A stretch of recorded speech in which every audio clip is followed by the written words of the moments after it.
नमस्कार, मैं हूं मुस्कान और आप देख रहे हैं तेज भारत नेटवर्क न्यूज, जहां मिलती है आपको ताजा और महत्वपूर्ण खबरें। जानिए आज की कुछ खास खबर। प्रदेश के इंटर कॉलेजों में विज्ञान संकाय शुरू कराने की मांग को लेकर सदन में उठी आवाज। श्री रामचंद्र जी कह गए सिया से, ऐसा कलयुग आएगा, मेरे नाम से सत्ता पाकर आपको आंख दिखाएगा। इन्हीं पंक्तियों के साथ आज सदन में प्रदेश की शिक्षा व्यवस्था की वास्तविक स्थिति को उजागर किया गया।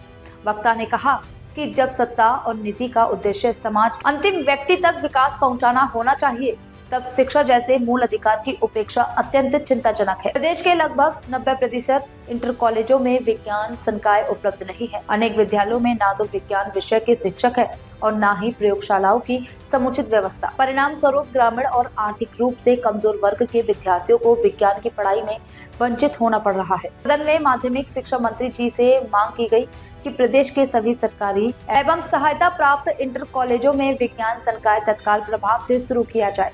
विज्ञान विषय के योग्य शिक्षकों की शीघ्र नियुक्ति सुनिश्चित की जाए। प्रयोगशालाओं और आवश्यक संसाधनों की व्यवस्था के लिए विशेष बजट आवंटित किया जाए। वक्ता ने कहा कि शिक्षा में असमानता सामाजिक विषमता को बढ़ाती है। यदि गरीब और ग्रामीण विद्यार्थियों को शिक्षा का अवसर नहीं मिलेगा तो वे डॉक्टर, इंजीनियर, वैज्ञानिक और तकनीकी विशेषज्ञ बनने से अपने सपनों से वंचित रह जाएंगे। अंत में यह स्पष्ट किया गया कि यह मांग किसी राजनीतिक उद्देश्य से नहीं, बल्कि प्रदेश के लाखों विद्यार्थियों के भविष्य को ध्यान में रखते हुए उठाई गई है। शिक्षा का अधिकार सभी के लिए समान रूप से सुनिश्चित होना चाहिए।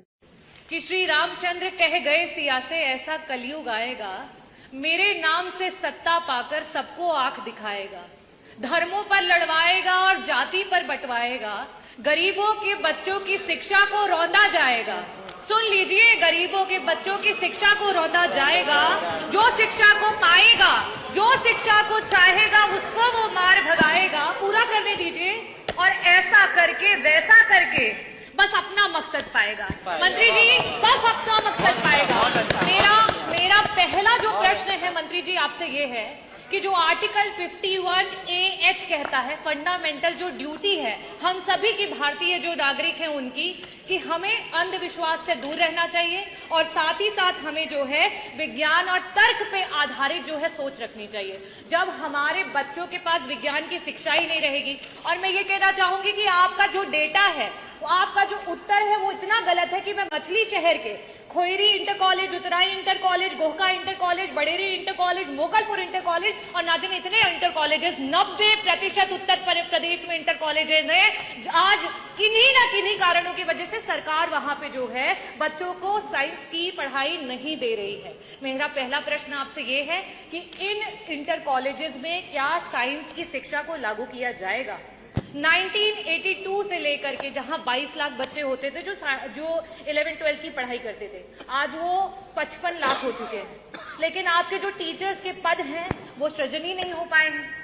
श्री रामचंद्र जी को भी उनके महर्षि जो हैं वशिष्ठ मिले थे। हमारे बच्चों को शिक्षक क्यों नहीं दे पा रही है ये सरकार? रामराज की बात करती है। मेरा दूसरा बड़ा सटीक प्रश्न आपसे ये रहेगा कि 2017 से लेकर के अभी तक जितने भी हमारे प्रिंसिपल्स रिटायर हुए थे, इंटर कॉलेजेस में एक भी प्रिंसिपल नहीं पहुंच पाए। मंत्री जी, उनको पहुंचाने का काम करेंगी। विभिन्न जो हमारे क्षेत्र हैं उनके जो है टीचर्स नहीं अवेलेबल हैं, उनको पहुंचाने का काम करेगी। यहाँ तक कि इंटर कॉलेजेस में ग्रुप डी स्टाफ नहीं है, आउटसोर्सिंग पे नहीं है, परमानेंट तो दूर की बात है, क्या उनको वापस से देने का काम करें? यह थी आज की खास खबरें तेज भारत नेटवर्क न्यूज के साथ। अगर आपको यह वीडियो पसंद आया है तो वीडियो को लाइक करें, चैनल को सब्सक्राइब कीजिए और अपनी राय हमें कमेंट में जरूर बताइए, ताकि हर जरूरी अपडेट आप तक सबसे पहले पहुंचे। धन्यवाद।